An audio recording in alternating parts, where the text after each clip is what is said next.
సొదొమ గొమొర పట్టణాలు ఆయనకి ఏం చేసినాయి? కంప్లైంట్ పెట్టినాయి.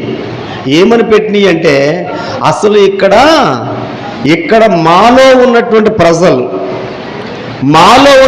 ప్రజలు భయంకరులు. ఇక్కడ చెప్తున్నాడు, 5వ అధ్యాయంలో చెప్తున్నాడు, వారు పుండకలకు ముందు ఆ పట్టణం అనగా సొదొమ మనుషులు, బాలులను, వృద్ధులను, ప్రజలందరూ నలుదిక్కు నుండి కూడి వచ్చి ఆ ఇంటిని చుట్టివేసి లోతుని పిలిచి, ఈ రాత్రి యొద్దకు వచ్చిన మనుషులు ఎక్కడ?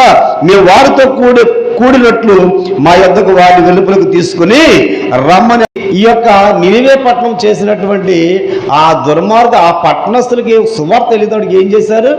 ఆ పట్టణం అంతా తిరిగితే ఏమన్నా 10 మంది నీతిమంతులు ఉంటే, ఈ అబ్రహాంతో ఎలాగైతే చెప్పాడో 10 మంది నీతిమంతులు వదిలేస్తానని చెప్పేసి, అది 10 మంది ఉంటే వదిలేస్తానని చెప్పేసి అనొచ్చు దేవుడు.